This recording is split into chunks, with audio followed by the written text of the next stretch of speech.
Assalamualaikum warahmatullahi wabarakatuh.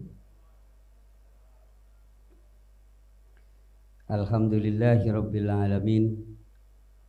Wassalatu wassalamu ala asrafil anbiya wal mursalin Sayyidina wa habibina wa syafi'ina wa qurrati a'yunina Muhammadin wa ala alihi wa sahbihi wa man tabi'ahum bi ihsanin ila yaumiddin. Amma ba'd. Qala Allah Ta'ala fi kitabil aziz, hal yastawil ladzina ya'lamuna wal ladzina la ya'lamun.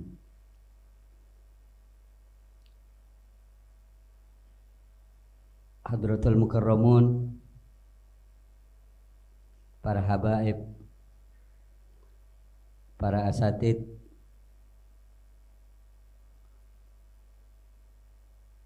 wabil khusus Abuya Al-Habib Zain bin Hasan Baharun selaku pengasuh Pondok Pesantren Darul Lughah wa Da'wah, Al-Habib Ad-Doktor Segap bin Hasan Baharun selaku rektor IAI Darul Lughah, yang beliau mengirim salam kepada antum karena pada saat ini tidak bisa hadir karena ada acara.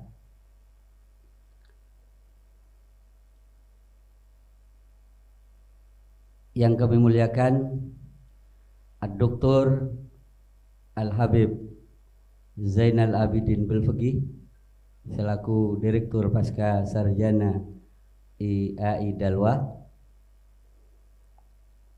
Al-Ustadz Ad-Doktor Al-Ustadz Salahuddin Hasim selaku Wakil Rektor 1 Bidang Akademik, para Wakil Rektor, para Wadir, para Kaprodi, para Dekan, dan seluruh staf IAI Dalwah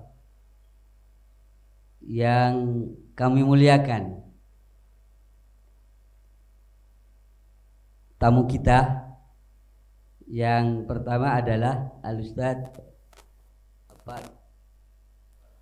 Imron, ya, Dekan Ustadz ya, Wakil Dekan Fakultas Ilmu Sosial dan Ilmu Politik. Kemudian Al-Habib Abdullah Segap bin Yahya, ya, Asegaf bin Yahya Asegaf, ya. Kemudian narasumber kita juga Al-Ustadz Ad-Doktor Khalili Hasib, ya. Alhamdulillah pada saat ini kita mengucapkan rasa syukur yang sedalam-dalamnya kehadirat Allah Subhanahu wa taala karena di siang dan di tempat yang penuh barokah ini kita dapat bermuwajjahah dalam rangka seminar peradaban dan penandatanganan MOA kerjasama antara FISIP Universitas Brawijaya dan IAI Dalwah, yang insya Allah mudah-mudahan akan senantiasa mendapatkan keberkahan, anugerah, dan memberikan manfaat yang tak terhingga, sehingga dua institusi dari Universitas Brawijaya dengan IAI Dalwah mendapatkan ridha dari Allah Subhanahu wa taala. Oleh karena itu, mari kita buka Bapak Ibu yang hadir pada acara ini dengan bacaan suratul Fatihah. Mudah-mudahan acara ini bisa berjalan dengan lancar. Ala hadhihi niyah wa ala likulli niyatin sholihah wa ala ma nawa salafus sholih. Al-Fatihah.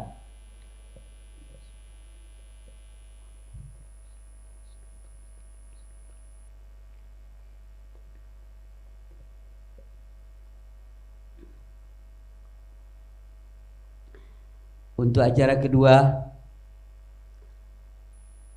pembacaan ayat-ayat suci Al-Quran yang akan dibacakan oleh Al-Ustadz Abdul Aziz Akbar. Kepada beliau kami persilahkan.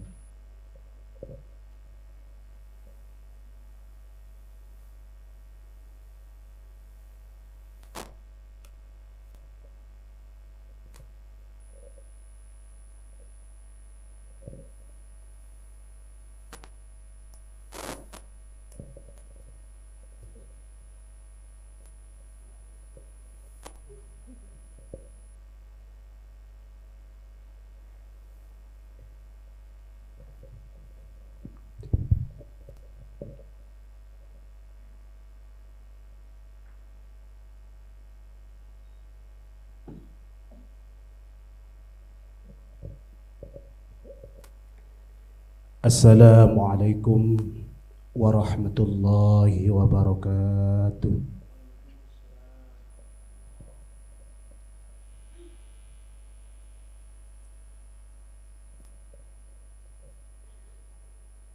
A'udzu billahi minasy syaithanir rajim.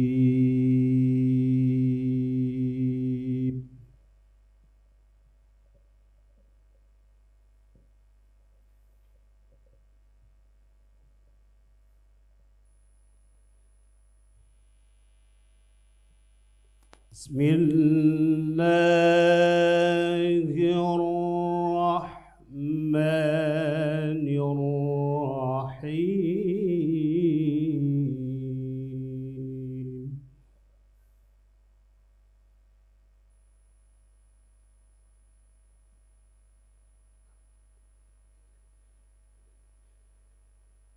لقد كان لكم في رسول الله أسوة حسنة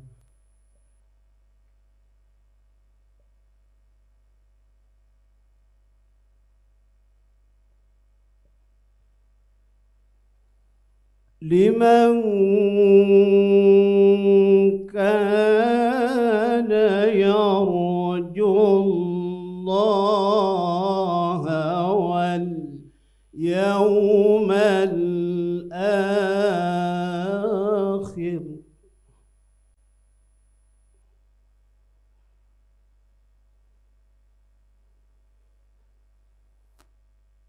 لمن كان يرجو الله واليوم الآخر وذكر الله كثيرا.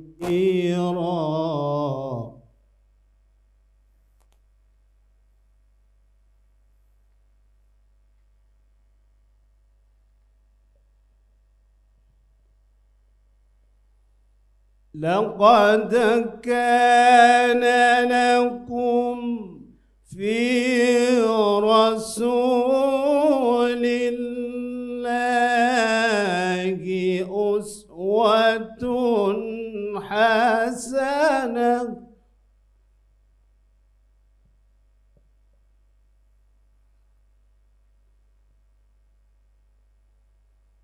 لمن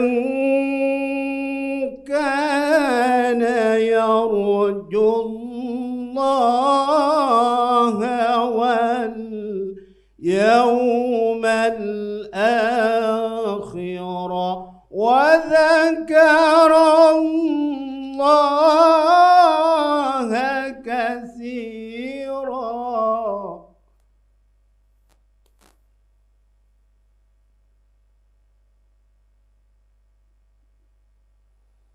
بسم الله الرحمن الرحيم.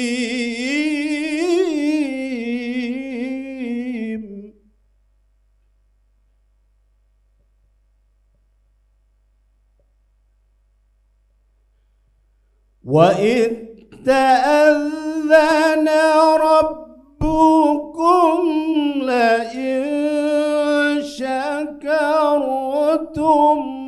لأزيدنكم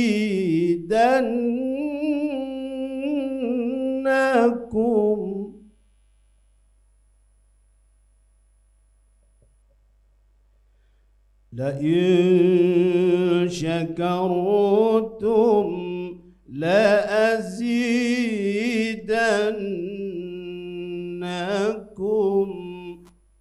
لئن كفرتم إن عذابي لشديد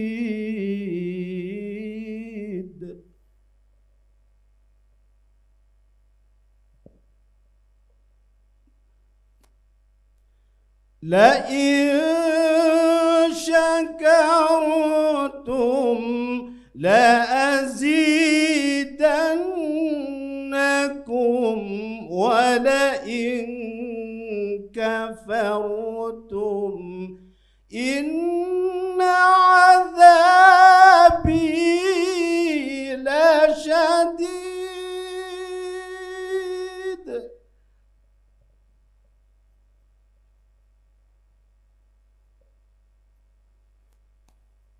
لئن شكرتم لأزيدنكم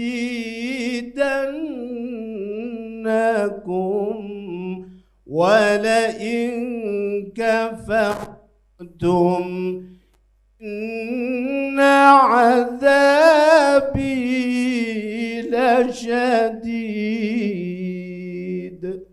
صدق الله العظيم. السلام عليكم ورحمة الله وبركاته.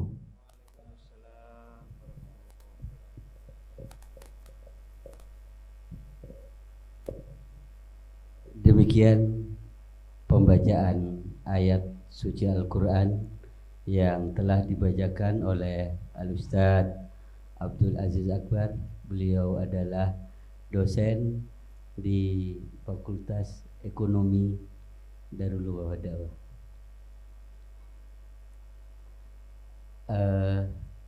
Menginjak acara selanjutnya, yaitu sambutan yang pertama akan disampaikan oleh Direktur Pasca Sarjana IAI Dalwa mewakili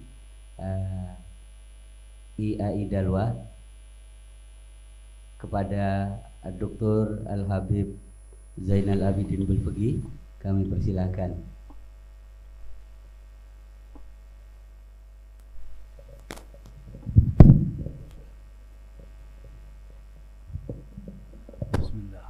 Assalamualaikum warahmatullahi wabarakatuh. Alhamdulillah wassalatu wassalamu ala Rasulillah Sayyidina Muhammad ibn Abdullah wa ala alihi wa mawalah. Rabbi israh li sadri wa yassir li amri wa hlul 'uqdatam min lisani yafqahu qawli. Amma ba'd. Alhamdulillah, pada kesempatan yang penuh dengan keceriaan bersama, kita bersyukur kepada Allah Subhanahu wa taala atas segala nikmat yang kita terima. Salawat ma'asalam terhaturkan kepada junjungan kita Nabi besar Muhammad sallallahu alaihi wasallam. Kawan kita bersama Dr. Imron dan Habib Ali serta kawan-kawan yang mengiringi dari FISIP UB, jajaran pimpinan IAI Dalwa yang hadir, para dosen, para sivitas akademi yang sempat hadir pada siang hari ini. Langsung singkat saja. Kita melihat judul di depan ini sedep-sedep apa ini istilahnya? Ya, ada dua hal. Satu bahas peradaban, satu bahas terorisme dan radikalisme.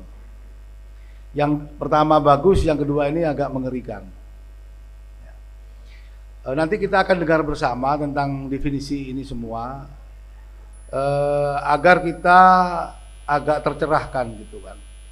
Karena sepanjang sejarah itu dalam term atau mendefinisikan sesuatu itu tidak lepas dari kekuasaan kadang-kadang. Kekuasaan global dekade sekarang di tangan siapa, di negara ini di tangan siapa, kemudian kita kadang ikut serta terpengaruh dengan definisi-definisi yang kemudian tidak netral lagi. Sebagai dunia akademik atau barangkali kita ya ilmuwan tipis-tipis begitu, pengaruh ini tidak boleh terus-menerus sesungguhnya. Artinya kita harus mendefinisikan secara ilmiah, netral. Perkara di luar implementasinya apa itu persoalan lain. Karena kita menyadari definisi dua, terorisme dan radikalisme itu seolah-olah kemudian ditempelkan dengan Islam. Orang kalau sudah sambutannya Assalamualaikum, pakai kopiah putih, berbahasa Arab, itu sudah di pikiran kita ini terorisme, perlu kita jauhi, pikirannya radikal, intoleran. Pemateri yang kedua dari Darul Duha wa Dakwah tuan rumah Ustaz Dr. Khalili yang akan menampilkan bagaimana perspektif nilai-nilai rahmatan lil alamin sebagai membangun peradaban berdasarkan nilai-nilai rahmatan lil alamin. Baik, langsung saja kepada Dr. Ahmad Imron Rozuli saya persilakan. Ya, santai Pak Imron biar lebih rileks.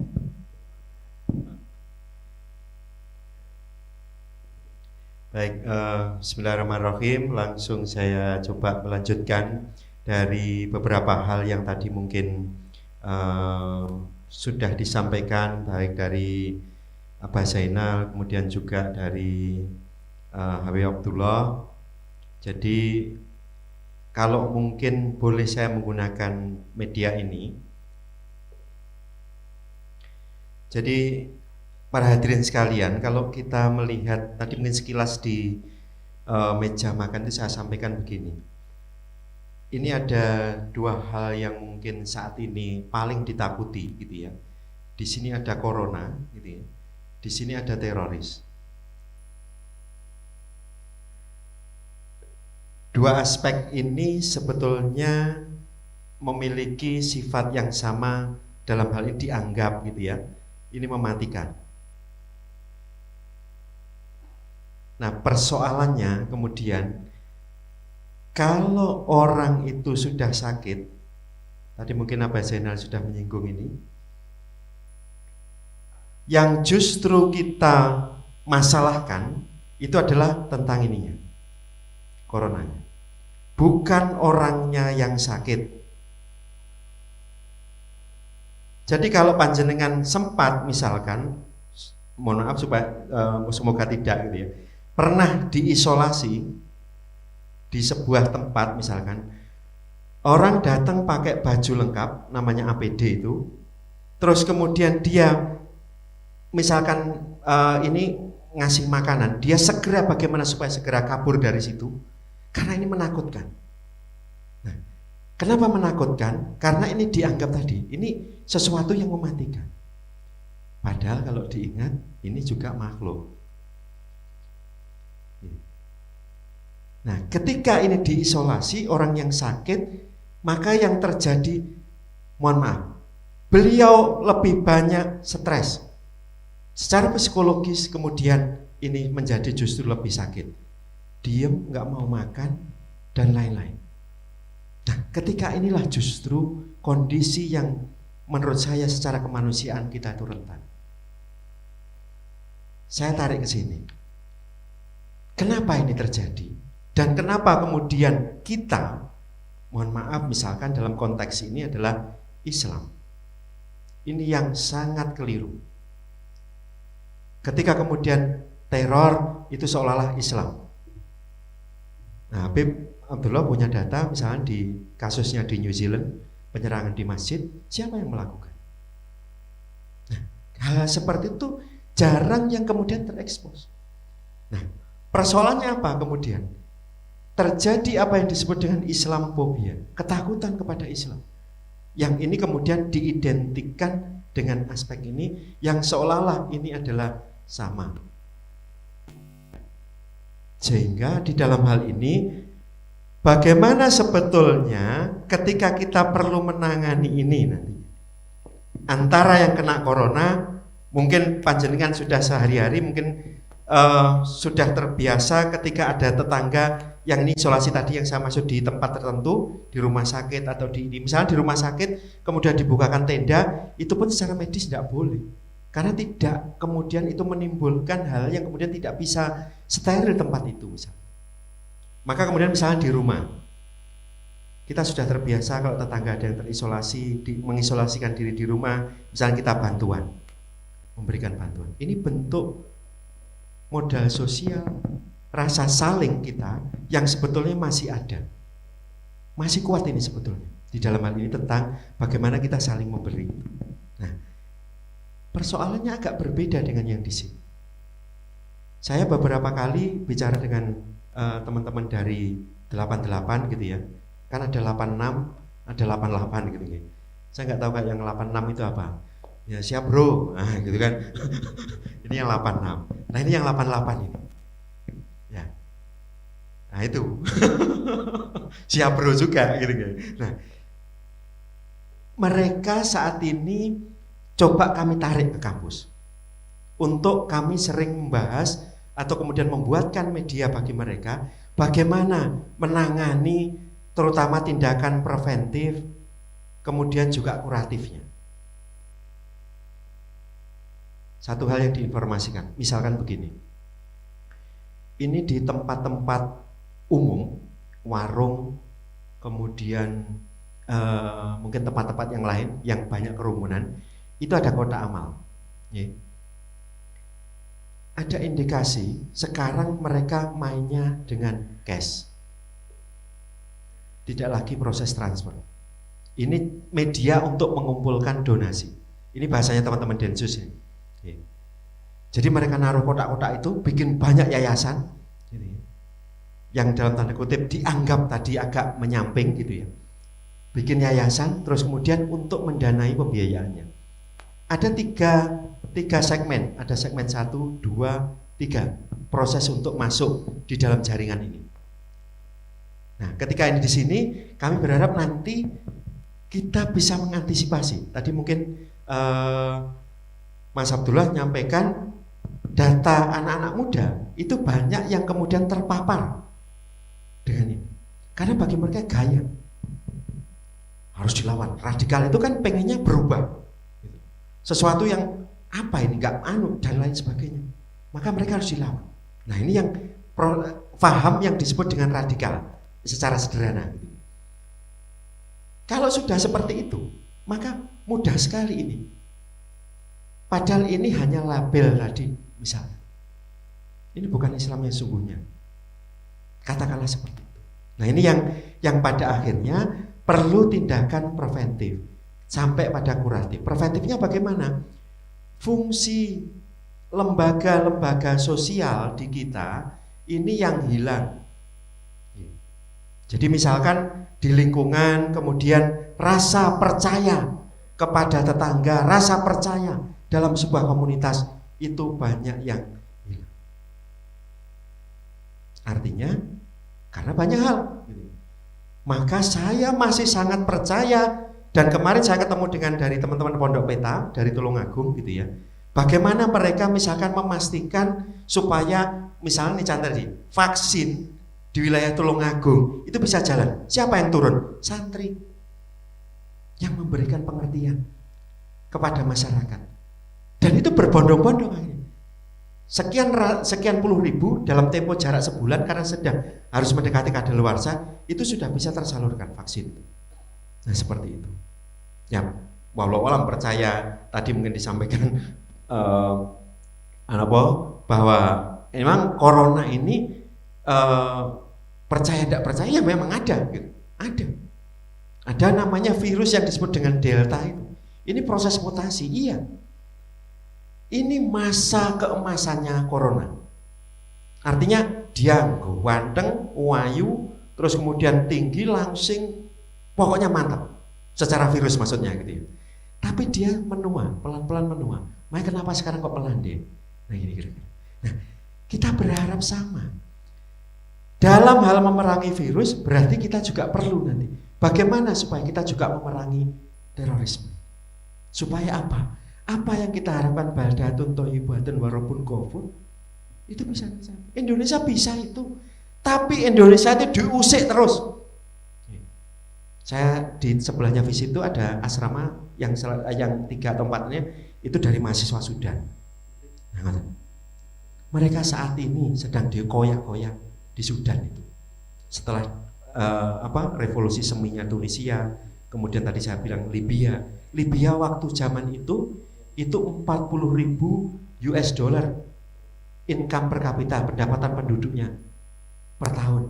Di kita waktu itu tahun-tahun pada saat Libya dihancurkan itu masih kisarannya sekitar 700 sekian US dollar. Hitungannya dolarnya kira-kira katakanlah 10.000, berarti kita pendapatannya masih sekitar 700.000. Mereka sudah 40.000. Artinya kaya negara itu sebetulnya. Makmur masyarakatnya. Tapi kenapa bisa terjadi seperti itu?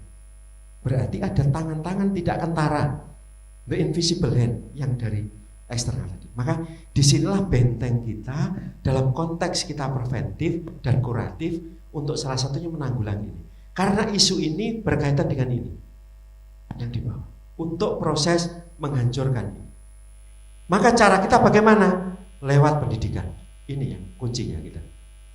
Bagaimana kita menyambungkan antar ukhuwah tadi, proses untuk menjalin saling berjalin antara pendidikan yang kemudian kita hari ini dijejali. Mas Yudin ngalami kan ya, pendidikannya dulu sangat barat. Jadi dijejali teori Pak Mas. Tidak diajarkan tadi misalkan bagaimana sebetulnya dalam interaksi, misalkan dalam perspektif sosiologi interaksi itu bagaimana sebetulnya. Oh, dalam kita ada rezeki tadi yang saya bilang, ada juga kasabnya untuk komunitasnya, ada bagiannya. Nah ini nanti monggo sebagai pemantik awal, nanti mungkin banyak hal bisa kami sampaikan lebih lanjut. Kami butuh masukan untuk juga teman-teman ini supaya mereka tidak hanya pendekatannya keamanan, supaya pendekatannya juga lebih humanis. Nah itu, mungkin seperti itu sebagai pengantar. Matur nuwun, kami kembalikan dulu kepada Cak Dullah, monggo. Baik, terima kasih saya ucapkan kepada Dr. Imron atas pemantik ya, materi, paparan materi sebagai pemantik, karena beliau memang lebih senang dengan gaya diskusi. Selanjutnya langsung saja kepada Dr.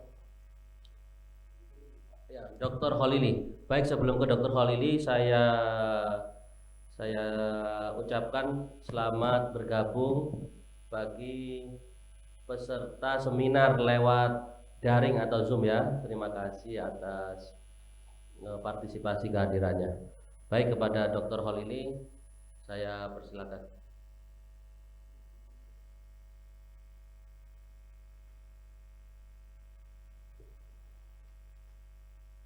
Bismillahirrahmanirrahim. Assalamualaikum warahmatullahi wabarakatuh.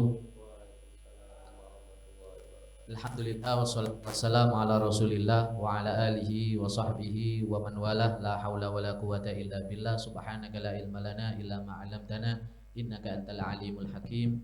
Rabbi shrah li sadri wa yassir li amri wahlul 'uqdatam min lisani yafqahu qawli. Amma ba'du.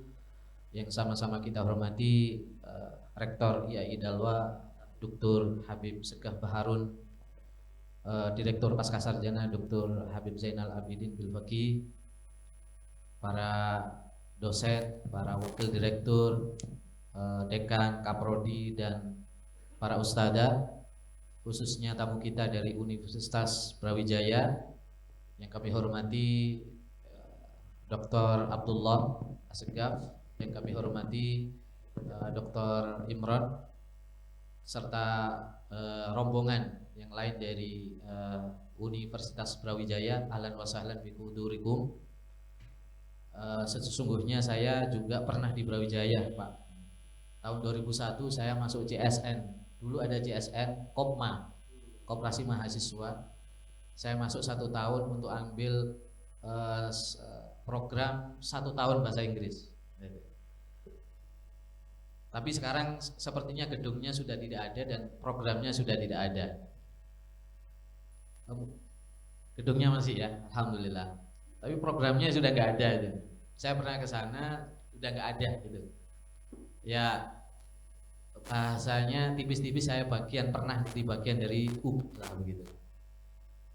Dan saya 2011 pernah ke FISIP, jadi atas wasilah dari Pak Muafiq. Waktu itu saya bersama teman-teman saya lah mengisi satu set. Ya waktu itu kita di kelas FISIP waktu itu ada difasilitasi oleh Pak Muafiq untuk membedah pemikiran tokoh peradaban yang sampai hari ini kita, yaitu Profesor Dr. Said Muhammad Naqib Alatos. Selama kuliah waktu itu di kelas waktu itu, dan banyak mahasiswa FISIP yang ikut waktu itu. Banyak mahasiswi yang enggak ini jilbab bagaimana, ahlan wa sahlan, ikut saja gitu. Kita sesuatu yang karena Islam tidak parsial. Dan judul yang kita yang dibuat oleh panitia ini peradaban, membina peradaban, ya. Tadi sudah disampaikan perspektif sosiologis dari gerakan atau aliran radikalisme, ya, terorisme dan sebagainya. Sebetulnya itu juga masih bisa kita diskusikan begitu ya, tentang apa itu radikal, paham radikalisme itu apa, apakah saya pakai sarung, pakai kopiah putih ini radikal atau tidak, ada sedikit jenggot juga, apakah itu radikal. Saya suka diskusi pada perspektif bahasa dulu biasanya, dan kebetulan di Dalwa ini kita mengkaji Darul Lughah, itu adalah bahasa ya, rumah bahasa dan dakwah. Saya suka ketika mengkaji satu pemikiran itu dikaji dari perspektif bahasa, asal usul bahasa. Mungkin Pak Dr. Imron lebih paham lah tentang asal usul kata radikalisme. Setahu saya radikalisme itu awalnya adalah satu aliran partai politik ya, politik yang radikal begitu di Inggris gitu, yang kemudian ada partai radikal begitu. Saya buka barusan di KPBI, ternyata itu juga paham kekerasan dalam bidang politik begitu. Di KPBI saya belum menemukan dalam perspektif agama, maka karena masih debatable saya lebih menggunakan istilah yang sudah mapan begitu. Jadi guru kita Profesor Said Muhammad bin Ali Al-Malik itu menulis buku Al-Ghulu, tentang Al-Ghulu, kita itu istilah daripada Al-Qur'an itu. La taghlu. Jangan kamu berlebih-lebihan dalam bahasa, dalam beragama begitu ya. Yang mungkin bagi sebagian kawan-kawan kita itu diterjemahkan ke dalam radikalisme. Jadi, tapi itu sebetulnya masih bisa didiskusikan. Dalam perspektif peradaban, pemikiran ya, kita coba kita ke aliran-aliran pemikiran begitu ya. Karena radikalisme ini sebuah paham, terorisme ini sudah menjadi sebuah paham dan ideologi, dan di situ ada satu pemahaman tertentu, ada pandangan hidup tertentu. Ya, coba kita kalau di Dalwa itu satu pemahaman, kita suka bahasa Arab ini Pak, tapi kita yakin bahasa yang digunakan dalam Al-Quran, yang digunakan kitab-kitab kuning itu bahasa yang sudah mapan begitu, yang sudah pakem, yang sudah teruji. Misalnya kita tengok Imam Al-Ghazali dalam kitabnya Al-Iqtisad fil I'tiqad begitu ya. Al-I'tiqad fil Iqtisad, jangan dibalik.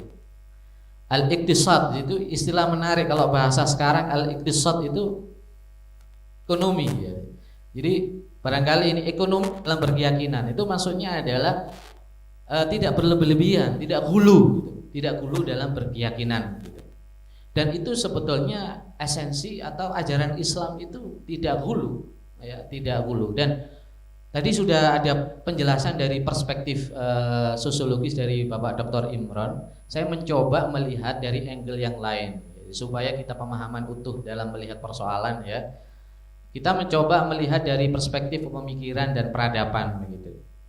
Kalau kita melihat dari pemikiran dan peradaban, maka kita akan tarik pada aspek sejarah begitu. Yang tadi sudah disinggung bahwa itu enggak ada terorisme, radikalisme, enggak ada memang. Karena Islam itu ya. Umat Islam itu ummatan wasata ya.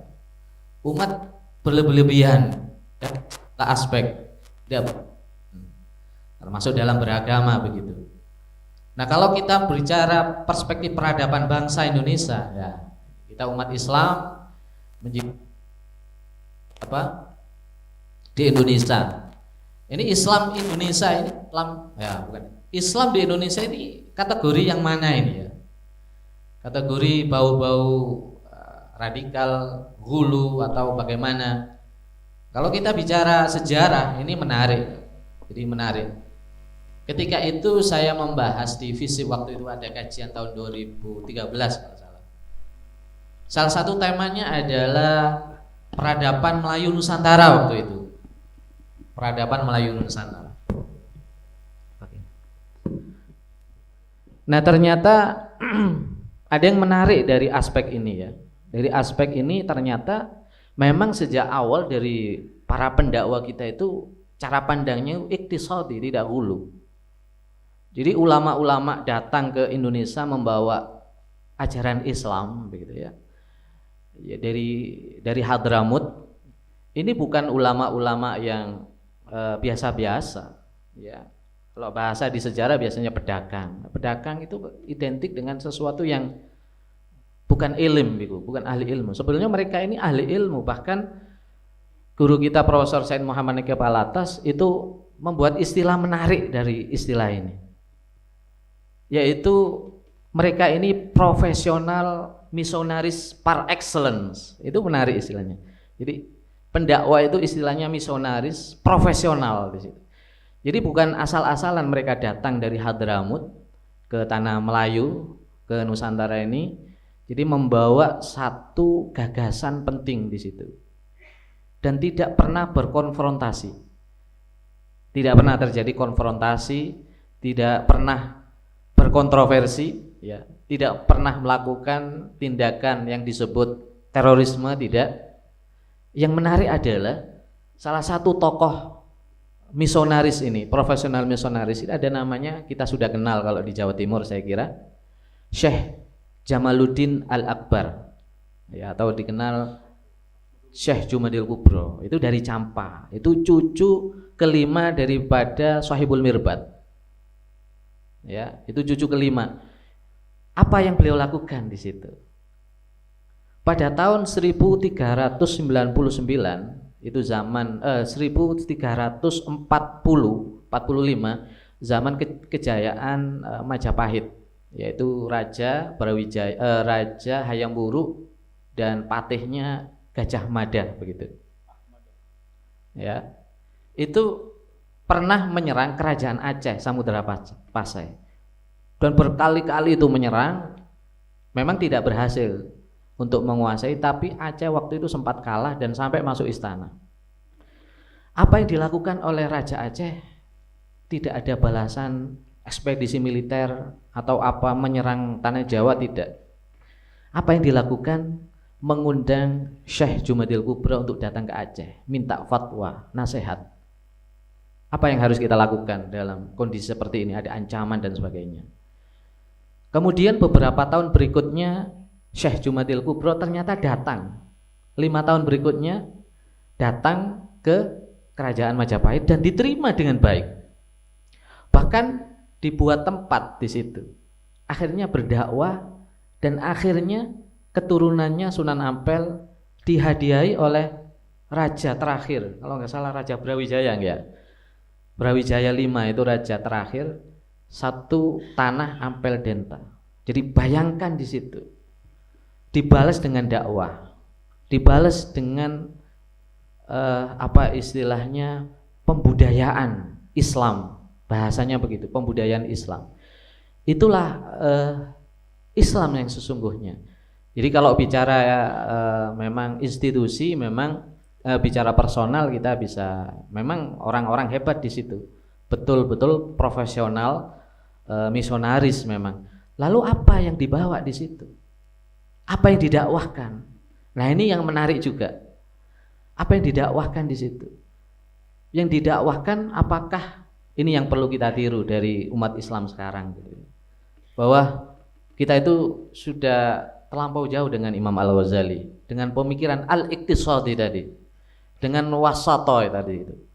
Kita mungkin terlampau jauh dengan Wali Songo. Mari kita belajar sejarah pemikiran ini.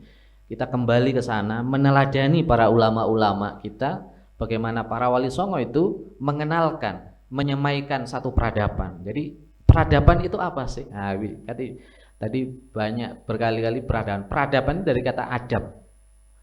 Jadi peradaban.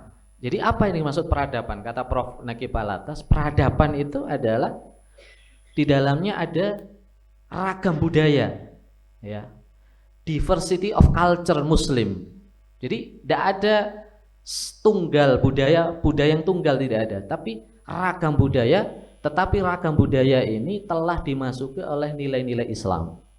Dan yang memasukkan nilai-nilai Islam itu para pendakwa kita. Luar biasa kalau kita pelajari para pendakwa awal di situ pada abad ke-12, 13, 15 sampai kemudian pada abad 16. Nah, ini puncaknya. Puncak peradaban bangsa, kata Prof. Alatas itu. Puncaknya adalah pada abad 16 itu kebangkitan berpikir rasional dari peradaban Muslim Nusantara. Jadi selama berabad-abad itu dibangun pondasinya. Abad ke-16 itu kebangkitan, munculnya para filosof-filosof, munculnya para ahli-ahli, munculnya para ulama-ulama hebat. Di situ ada Hamzah Fansuri, Nuruddin Araniri, sampai di tanah Jawa kita banyak temukan karya-karya yang luar biasa. Di situ apa yang dilakukan oleh para pendakwa kita kok sampai begini? Sampai abad 16 itu kebangkitan rasionalisme yang sampai-sampai disimbolkan. Kebangkitan kedatangan Islam ke Indonesia itu digambarkan dengan ayam jago. Jadi beliau penulis sejarah historical fact and fiction itu sampulnya, covernya itu ayam jago. Apa maksudnya ayam jago? Itu sudah bunyi. Jago itu kalau malam itu jam 2 atau jam 3 itu sudah bunyi. Ya.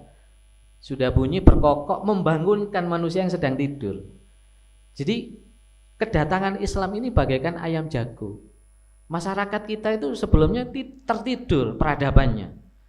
Lalu kemudian dibangunkan oleh para pendakwa ini yang disebut beliau profesional misionaris, ya, profesional misionaris, sampai kemudian kita bangkit dan peradaban rasional, peradaban ilmu. Jadi ilmu yang dibangun, yang disemai adalah nilai-nilai adab, nilai-nilai akhlak begitu.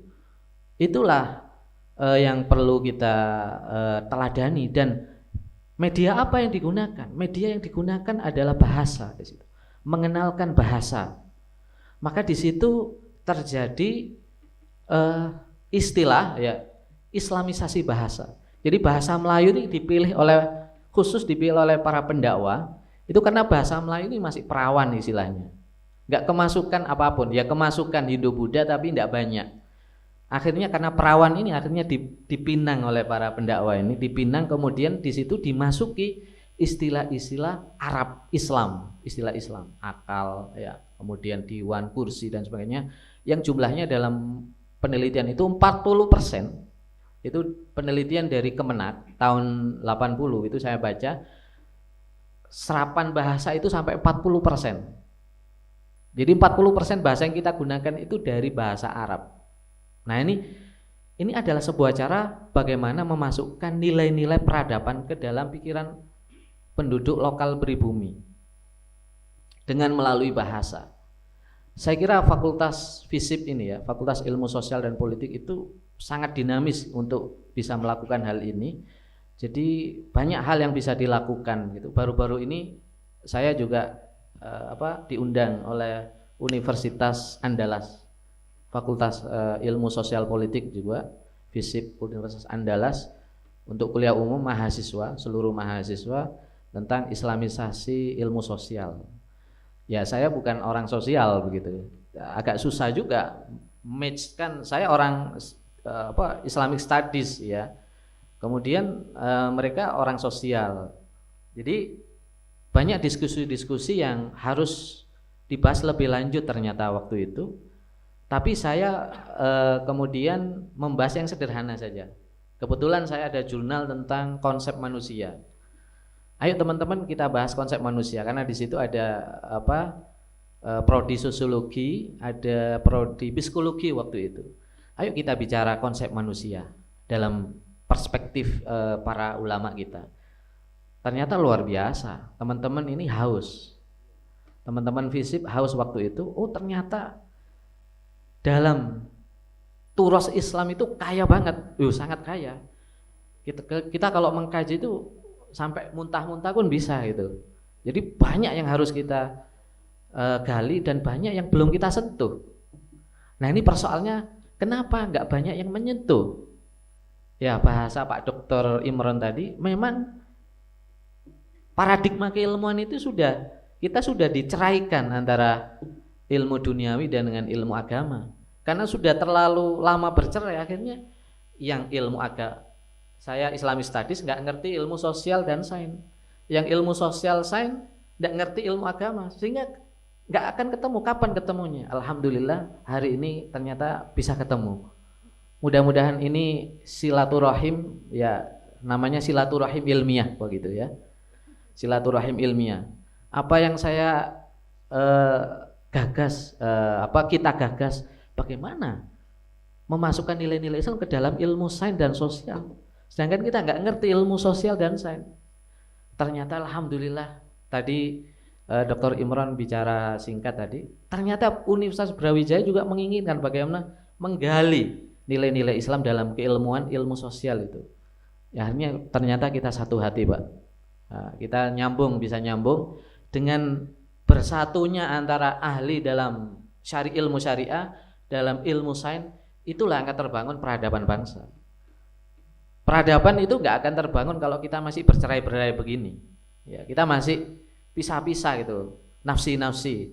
Ya, fakultas antum, dalwa kami, nggak pernah ketemu. Kalau sudah seperti itu, nggak akan terbangun peradaban bangsa. Jadi peradaban bangsa itu kata Prof. Alatas, itu diversity of culture. Ya. Ada keragaman budaya Muslim yang basisnya adalah nilai-nilai kunci Islam. Saya kira itu. Mohon maaf atas kekurangan. Terima kasih. Assalamualaikum warahmatullahi wabarakatuh.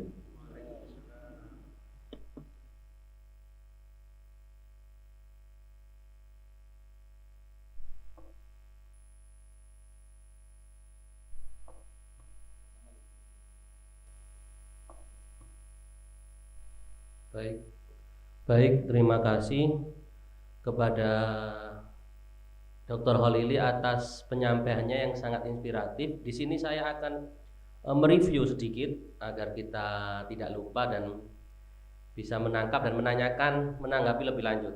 Jadi dari paparan Dr. Imron dan Dr. Khalili dan juga tadi Dr. Zainal, saya rangkum juga. Jadi yang menarik yang pertama adalah bagaimana wacana atau sejarah itu ditulis oleh penguasa. Itu saya kira keywordnya di situ. Ketika hari ini, dewasa ini, peradaban Barat menguasai dunia, ya tentu kita tidak bisa menelan mentah-mentah, filternya harus kuat. Artinya kita harus meng-cross check kembali, bertabayun atas berita-berita yang kita terima, termasuk misalnya di dalam mendefinisikan isu teroris, karena definisi teroris yang berkembang hari ini banyak berkiblat pada apa yang dilontarkan oleh George W. Bush. Itu terkenal doktrin Bush ketika peristiwa Black September tahun 2001 itu, ketika WTC itu dibom oleh pesawat yang ya itu jelas tindakannya tindakan teror jelas, tapi hari ini pelakunya dan skenarionya seperti itu, seperti apa masih tanda tanya. Tapi dari situ maka lahirlah istilah terorisme yang hingga sekarang sering kita dengar. Ya, jadi itu yang pertama. Yang kedua adalah jelas Islam melarang berlebih-lebihan di dalam beragama saja dilarang, apalagi bersikap. Kita tidak boleh, waktu itu ada riwayat Rasulullah ketika ada sahabat yang sholatnya sampai terlalu capek, terlalu sampai kakinya bengkak, itu juga dilarang oleh Rasulullah. Ya, artinya wasatiyah itu menjadi kunci di dalam bersikap, apalagi di dalam soal kita ketika kita menilai sesuatu dalam beragama saja tidak boleh berlebihan, apalagi dalam menilai terhadap sesuatu. Yang ketiga tadi juga dikatakan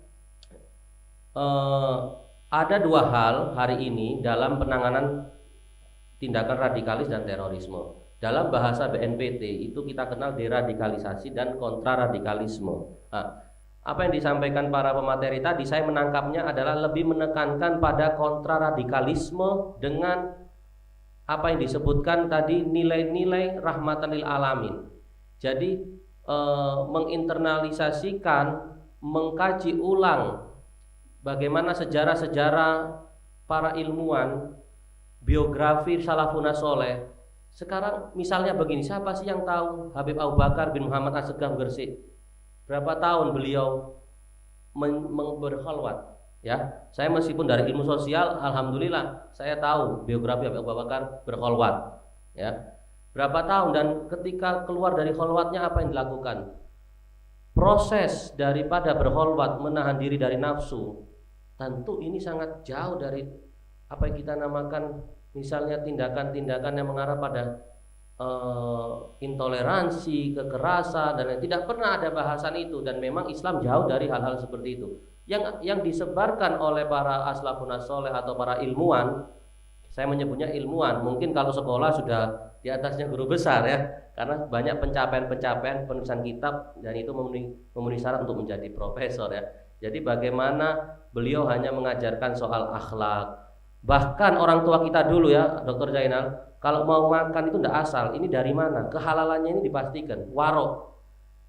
Orang-orang tua kita dulu sangat warok terhadap sesuatu ya. Dan ini sudah mulai luntur dari kita. Jadi artinya pemahaman kita hari ini, kita harus refleksikan untuk kembali menggali nilai-nilai Islam yang original, bukan nilai-nilai Islam yang datangnya hanya berdasarkan tidak berdasarkan sanad yang jelas. Nah, ini yang harus kita gali. Dan kita tadi terakhir, bagaimana yang katanya Prof. Naqib Al-Atas adalah peradaban yang dimaksud adalah diversity of culture. Jadi tetap Islam sebagai pengayom daripada keanekaragaman yang ada. Bukan berarti kita berpisah, tapi bagaimana kita bisa tetap hidup dengan beraneka ragam warna dan Islam menjadi leader. Saya kira itu yang bisa saya rangkum daripada apa yang disampaikan oleh pemateri. Untuk selanjutnya saya buka termin pertama dalam forum seminar ini. Saya persilakan.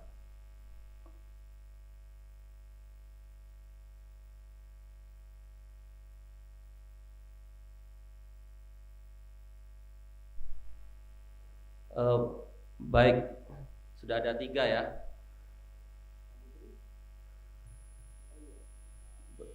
Belum di termin kedua. Baik, saya persilakan kepada penanya pertama.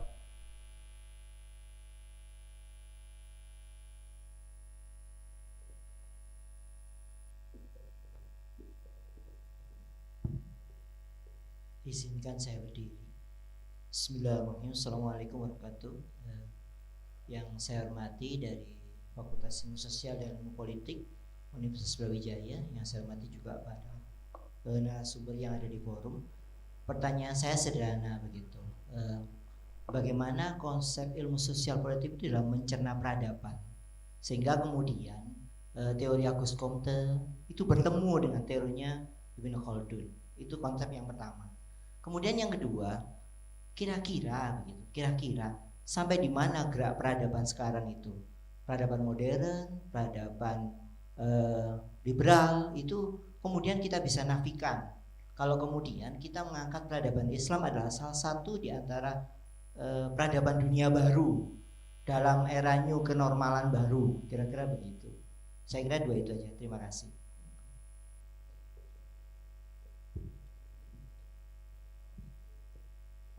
Dr. Imron, pertanyaannya. Dua-duanya? Oke, baik. Baik, yang kedua silakan.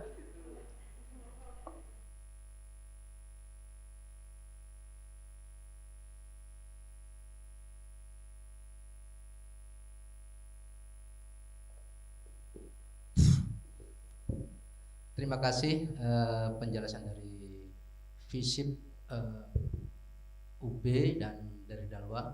Yang saya tanyakan dari Dr. Imron, kita sudah mengenal bahwa kita sudah tahu bahwa kita harus menjalankan nilai-nilai Islam rahmatal alamin. Cuma gini, dalam penafsiran nilai-nilai rahmatal alamin itu banyak sekali penafsiran. Artinya setiap aliran itu memiliki tafsir sendiri-sendiri. Ya, jadi bagaimana menurut penjenengan penafsiran seperti itu menjadi dikemas dengan baik, artinya tidak sampai ke menjadi radikal atau teroris gitu. Tuh. Yang kedua kepada Ustadz Dr. Khalili, ini memang kita tidak boleh meninggalkan jas merah, nah itu. Jangan sekali-kali meninggalkan sejarah. Memang kita harus menggali konsep-konsep Wali Songo kan gitu. Nah, ini saya kira sekarang sudah luntur ya.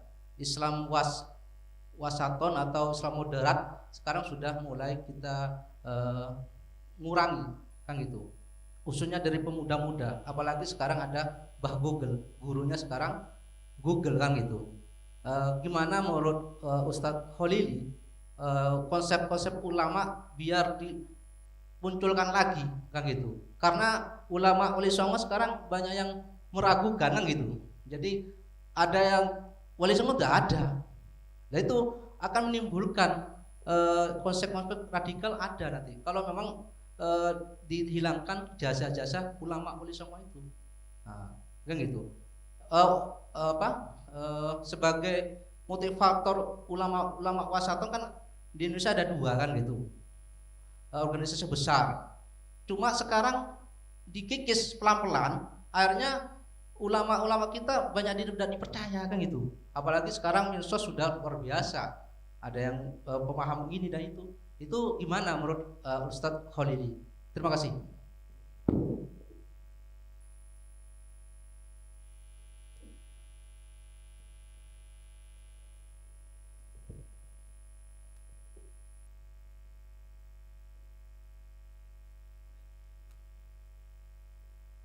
Ya, yang ketiga silakan. Ada berapa lagi nih pertanyaannya? Ada 2 lagi. Belakang dulu. Ya, silakan.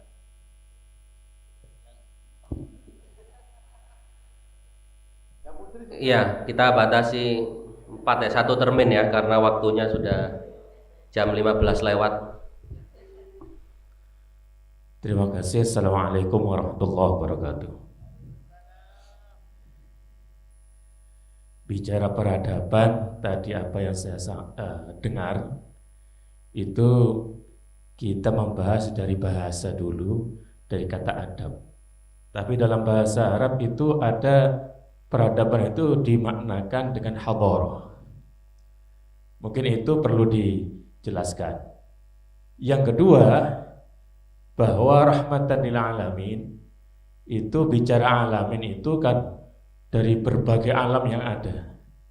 Sementara dari para pendakwah kekinian mungkin dari sisi kualitas itu belum sampai ke sana mungkin.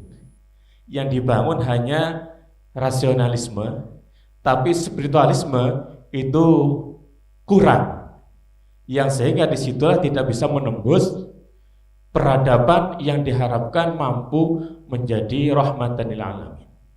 Pertanyaannya, bagaimana langkah untuk bisa sambung kembali antara bangunan intelektualisme, ya, rasionalisme dan spiritualisme. Terima kasih. Assalamualaikum warahmatullahi wabarakatuh.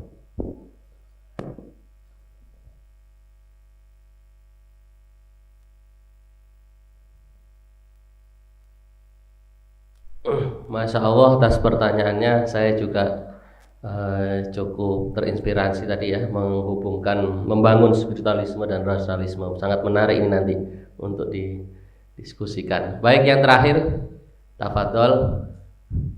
Assalamualaikum warahmatullahi wabarakatuh. Dari tadi Pak, terkait dengan radikalisme dan terorisme, saya mengira problem radikalisme dan terorisme ini senyatanya juga sudah disenyalir lama oleh baginda Rasulullah, dan otomatis itu juga kemudian menjadi PR umat Islam itu sendiri begitu. Yang ingin saya tanyakan adalah bagaimana kemudian kita mengantisipasi hadis Nabi yang mengatakan bahwa ciri-ciri orang yang gulu itu, bahasanya Dr. Khalili tadi itu, adalah diantaranya itu hamal Al-Quran. Itu hadis Nabi yang mengatakan, beliau sendiri yang mendahulukan bahwa salah satu nanti di akhir zaman yang ditakutkan itu adalah hamal Al-Quran, orang yang penghafal Quran, dan kemudian dia punya haibah, punya wibawa yang sangat bagus sekali sehingga membuat orang takjub. Tetapi kata baginda Rasul, pada hakikatnya mereka itu membuang agama ke arah belakang, dan mereka itu suka mengkafirkan, ya, takfiri dan taklil, menyesatkan kepada tetangganya, sampai bahkan kata Nabi membawa pedang datang ke rumah-rumah orang yang tidak sependapat, dan mereka akhirnya memusuhi tetangga-tetangga mereka yang tidak sependapat dengan mereka. Artinya apa? Problemnya memang sudah ada di umat Islam itu sendiri nanti di akhir zaman, dan ini kita tidak bisa menutup mata. Dan ternyata Nabi dawuh 1400 tahun yang lalu, ketika kita korelasikan, kita amati zaman sekarang, betapa banyak rumah-rumah tahfidz yang kemudian berkembang, ustadz, ya, dan lain sebagainya, yang kemudian dengan jiwa yang sangat mulia menurut saya, berencana dengan membuka 1000 rumah tahfidz atau bahkan 1 juta rumah tahfidz. Tetapi kemudian mereka tidak diimbangi mungkin dengan tasawufnya, dengan akidahnya yang hanif, yang lurus seperti itu, sehingga kemudian apa yang dikhawatirkan oleh Nabi itu kemudian terjadi. Bagaimana kemudian para narasumber di depan untuk menyikapi hadis Nabi tersebut, karena ini Nabi sendiri yang mendahulukan. Mungkin ini saja pertanyaannya. Assalamualaikum warahmatullahi wabarakatuh.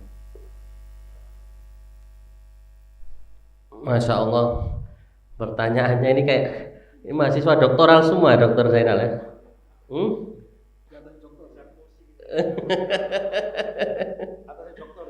Iya, ini satu pertanyaan kalau dikaji betul bisa setengah jam ini. Baik, ini sudah saya rangkum. Pertanyaan pertama, saya persilakan pertanyaannya, mungkin saya ulang sedikit ini. Bagaimana korelasi teori sosial Auguste Comte dan Ibnu Khaldun? Lalu bagaimana peradaban Islam dapat eksis di tengah-tengah peradaban Barat? Kalau tidak salah saya mencatatnya seperti itu. Kalau mungkin itu yang saya pahami.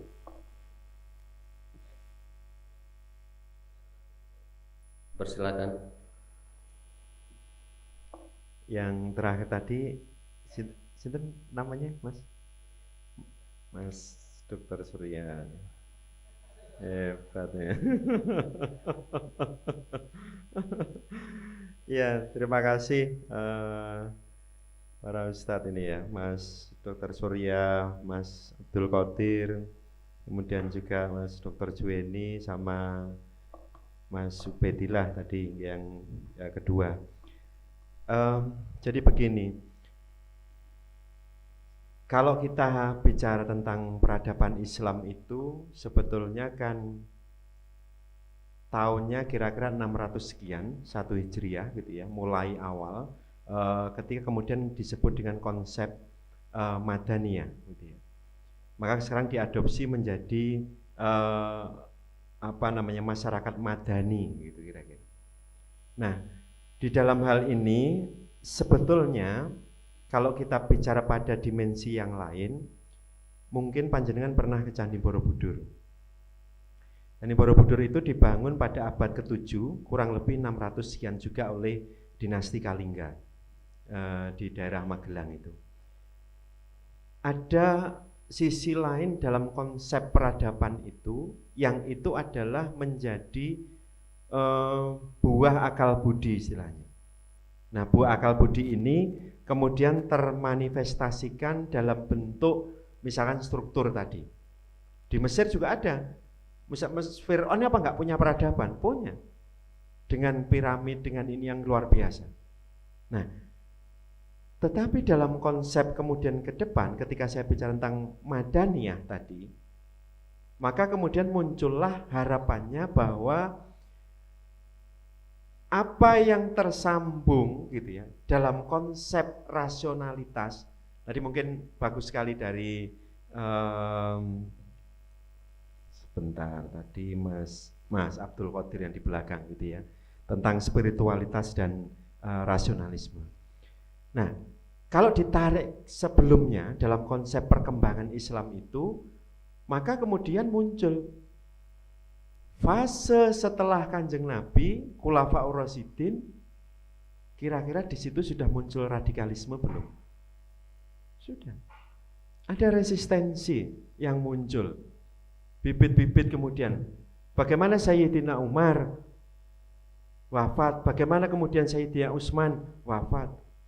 Bagaimana kemudian Sayyidina Husain. Nah, ini yang kemudian juga muncul.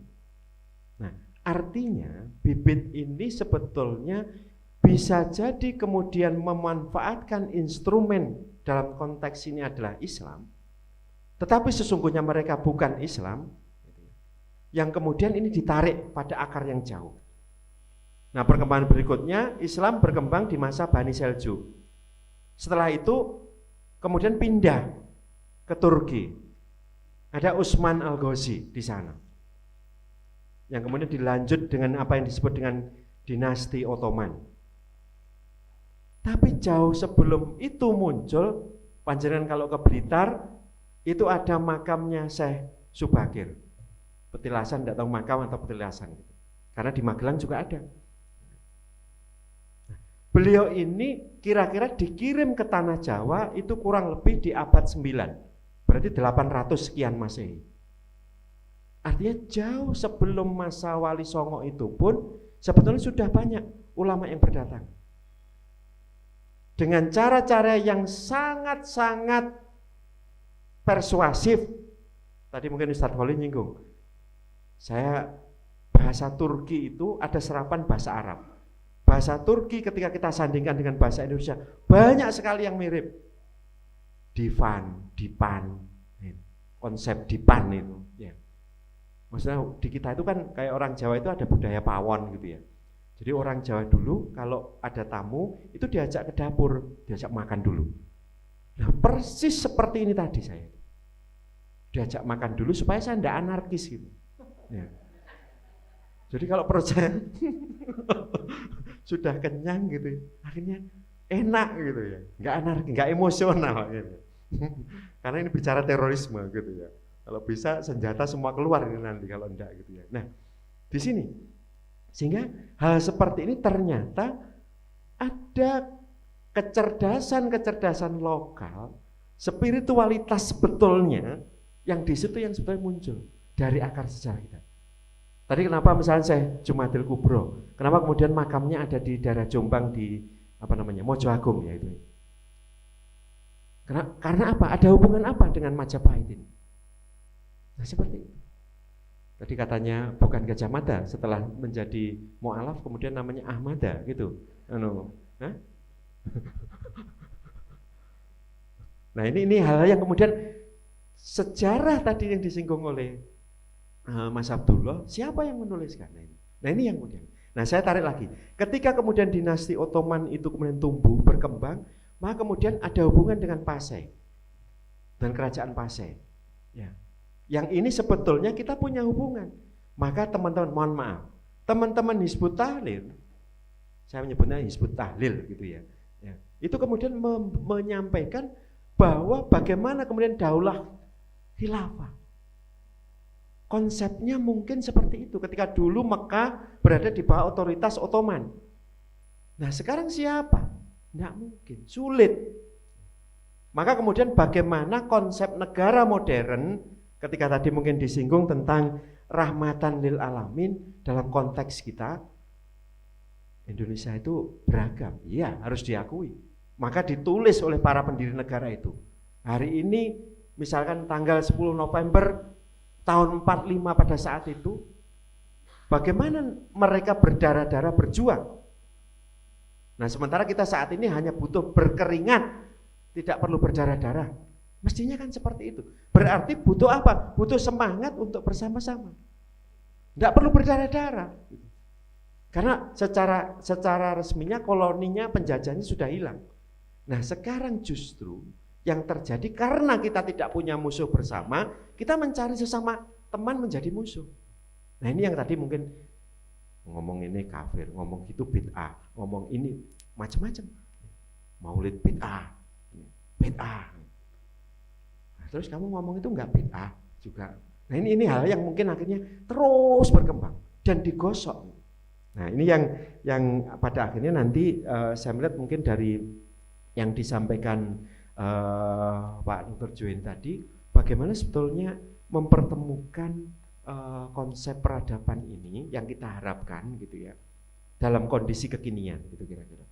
Mungkin Mas Join ini juga punya gambaran bahwa sebetulnya kalau kenapa sih sekarang misalkan sebagai contoh, kenapa sih kemudian kok kita mengadopsi tentang ekonomi syariah? Coba kita telaah saja pelan-pelan gitu ya. Ada apa sebetulnya di situ? Karena konsep yang selama ini kita gunakan adalah sistem kapitalis yang sistemnya menghisap. Orang kita ngumpulkan, saya nabung 1 juta, panjenengan semua di bank 1 juta. Yang pengusaha besar ini ngambil utang langsung sekian miliar. Nah, kok enak? Mereka yang kaya. Tapi kita yang kemudian mengalami kondisi-kondisi yang kita himpun uang kecil-kecil yang tadi kita kumpulkan. Saya datang pakai jas, pakai ini, saya ke bank misalkan. Tolong pinjemin saya 40 miliar. Lah kowe sopo? Kan gitu. Inilah yang terjadi. Jadi kita ini dipasung dengan cara ekonomi yang seperti itu. Maka bagaimana kemudian dikembangkan sistem syariah misalkan bagi hasil yang benar, musyarakah, mudharabah, ijarah, kemudian apalagi bentuknya. Yang kemudian ini diharapkan bisa menjadi pengimbang. Nah, berarti sebetulnya pelan-pelan meskipun kemudian kita berlangsung, ekonomi kita juga kemudian lebih disamakan supaya kesenjangannya juga semakin kecil. Maka kalau seperti ini, maka kemudian apa yang dimaksud dengan peradaban itu sebetulnya adalah buah akal budi yang terus berlangsung, yang kemudian diharapkan menjadi lebih baik. Karena manusia sudah dikontrak, berani, ya, untuk kemudian menjadi khalifah, istilahnya seperti itu. Kita semua gitu.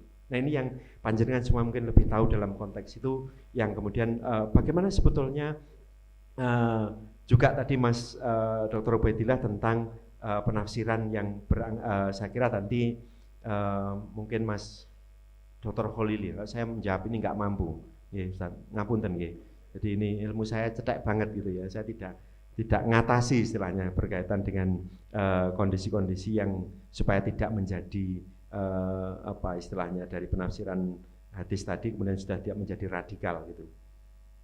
Nah terakhir mungkin kaitannya dengan kondisi yang disampaikan Mas Dr. Surya tadi juga spiritualitas dan rasionalitas itu ya. Jadi inilah yang kemudian menjadi titik pemicu pemisahan seolah-olah yang disebut dengan ilmu agama ya, itu terpisah dengan ilmu dunia. Nah ini kebangkitan Eropa yang disebut dengan Renaissance Humanism yang sebetulnya kemudian di Indonesia, tadi mungkin Dr. Holly juga nyinggung, di Indonesia sedang fase keemasan juga, masa para pemikir-pemikir yang hasil buah akal budi Islam, dari pemikir Islam. Nah apakah pemikir Barat itu tidak dari Islam? Siapa Ibnu Sina? Siapa yang di Barat disebut dengan Avicenna? Dia dokter, dia filosof, dia fisikawan, dia orang yang cerdas, ilmunya komplit. Nah sekarang di kita dipisah-pisah ilmu itu. Di dalam ilmu keilmuan kita aja ada ilmu ekonomi, ada ilmu antropologi, ada ilmu sosial, ilmu sosiologi, ada sosiologi, ada apa lagi? Sudah terpisah-pisah. Nah ini loh yang kemudian perlu digali, apakah memang dalam konteks ketika kita bicara tentang rasionalitas, ya, kalau tidak diimbangi dengan spiritualitas yang kuat tadi, mungkin akhirnya ya sekedarnya gini. Benar bahasanya, saya sepakat dengan bahasanya Mas Abdul Qadir tadi, gitu. Bahwa ini hanya sekedar, ya pokoknya seperti itu aja selesai gitu.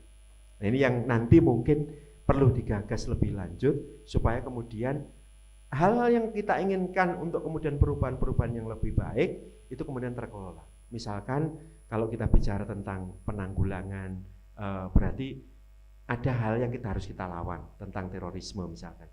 Dalam hal ini sikap radikal di masyarakat yang tumbuh itu kenapa sih? Karena kita tidak pernah memanusiakan mereka secara hakikat gitu ya istilah. Jadi mereka ya kita perlakukan, oh ya sudah, kenapa kamu miskin? Ya sudahlah, kamu sehari-hari memang seperti itu. Gitu. Karena kita sehari-hari sudah melihat dia seperti itu, ya selesai. Gitu. Maka konsep kemasyarakatan, konsep keagamaan dalam kalau kami sampaikan mungkin di Malang mungkin Mas Juweni ya juga dari Arema juga ya, ya asli ya. Di mana Mas Juweni? Waduh, habis banjir kemarin. Ya sudah ditengok ke sana Mas. Ya. Nah itu. Nah ini, sehingga di dalam hal ini kami misalkan karena di perumahan, saya di Kedung Kandang Mas Juweni, di daerah Cemoro Kandang di pinggiran gitu ya. Kami harus membentuk baru. Kita bikin majelis tahlil baru. Karena ke pandemi ini kemudian kami kumpulkan di masjid gitu ya. Dengan harapan apa? Ini membentuk sebuah culture baru. Karena ini berangkatnya banyak. Nah ini yang kemudian di dalam masyarakat kita pun sebetulnya terpecah lagi. Kenapa konsep perumahan itu? Kenapa kemudian di perumahan itu dari beragam perlu dibentuk yang baru? Nah inilah yang perlu menjadi pemikiran kita. Supaya kemudian, oh iya ya, kalau kemudian kita kumpul dengan orang-orang baru di dalam sebuah lingkup tertentu, maka ini pasti harus punya sesuatu yang kemudian ini akarnya apa? Ini akarnya apa? Kalau enggak, ya sudah lepas. Begitu perumahan misalkan keluar masuk di rumah ya sudah urusanmu sendiri. Nah kalau sudah seperti ini, wallahu a'lam akhirnya. Nah ini yang kita harap dalam konsep kemasyarakatan itu juga akan muncul peradaban. Meskipun itu dari pasar juga muncul peradaban. Apalagi dari masjid. Nah ini yang mungkin nanti ke depannya bagaimana kita membawa situasi-situasi perubahan itu untuk kemudian kita dorong kepada masyarakat. Meski mungkin tadi Mas Dr. Surya juga sudah menyampaikan. Nah itu nanti beliaunya atau Abah Zainal mungkin nanti yang bisa menjawab itu. Kalau saya izin Mas Dr. Surya, saya tidak mampu menjawab yang panjenengan pertanyakan gitu. Bagi saya berat sekali itu untuk dijawab gitu ya. Mungkin seperti itu Bang Beb, terima kasih, saya kembalikan dulu. Baik.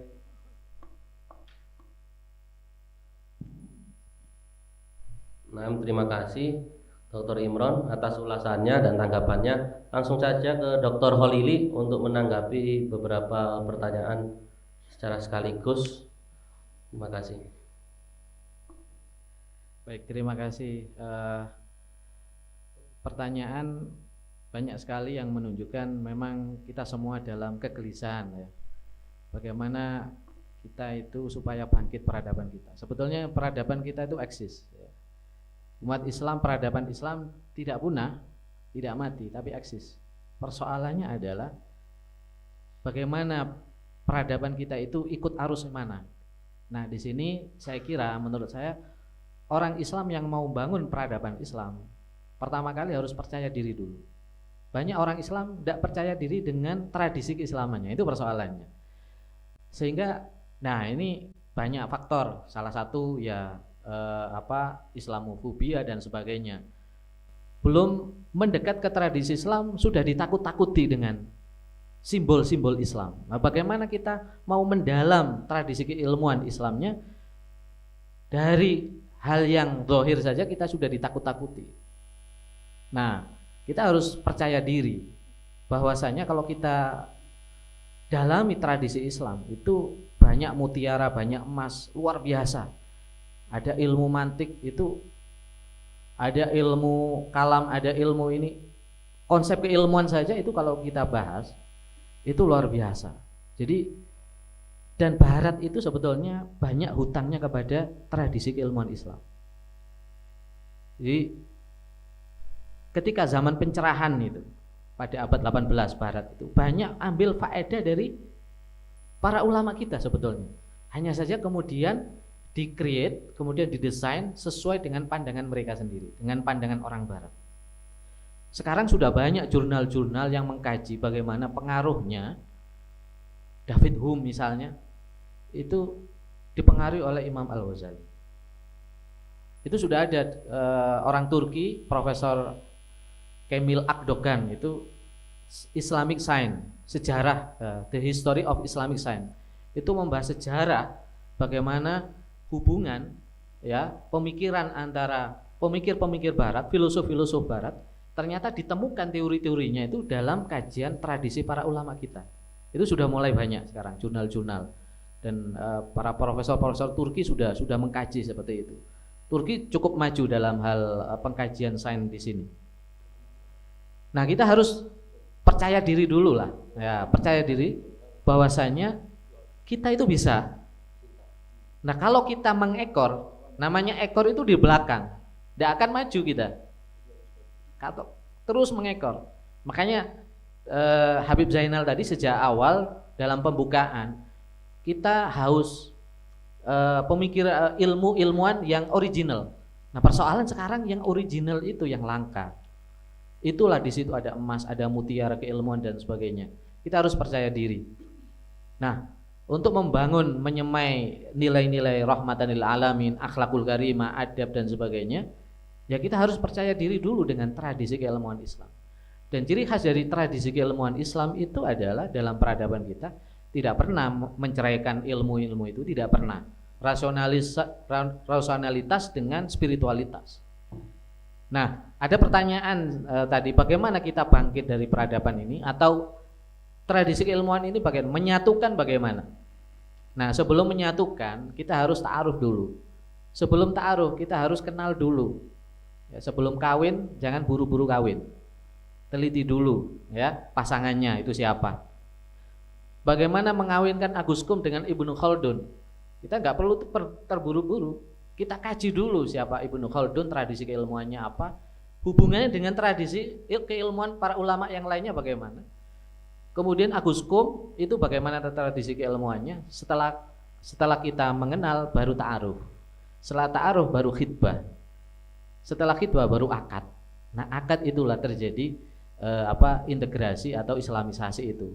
Akulturasi antara ilmu baru, ilmu duniawi dengan ilmu ukhrawi di situ. Jadi kita prosesnya cukup panjang, tapi peradaban kita bisa bangkit kalau di sana. Memang butuh waktu yang banyak. Perkawinan antara, bahasa saya mohon maaf, perkawinan ya, entah benar atau salah. Perkawinan antara rasionalitas dengan spiritualitas saya kira sudah jelas itu. Yaitu tokoh Imam Al-Ghazali. Imam Ghazali itu ilmu manteknya luar biasa, ilmu falsafahnya luar biasa, dan beliau seorang sufi besar, seorang wali di situ. Seorang filosof yang wali. Itulah sosok yang saya kira ideal untuk kita jadikan, dan itu sih namanya saya kira cukup kita kenal, dan itu rekomendasi dari Prof. Alatas. Bagaimana Prof? Sekarang itu kita ketika ditanya dalam satu konferensi Prof. Alatas, bagaimana Prof. Alatas membangun satu peradaban di tengah eksistensi peradaban barat sekarang? Jawab Prof, gunakan rumusnya Imam Al-Ghazali, umat Islam akan bangkit. Jadi persoalannya sekarang adalah Imam Al-Ghazali dituduh macam-macam gak karu-karuan. Ya, orientalis menuduh gini. Ya, kemudian pihak sebelah orang Islam juga menuduh ini biang kerok kemunduran umat Islam. Padahal David Hume itu mengambil faedah kepada Imam Al-Ghazali di situ.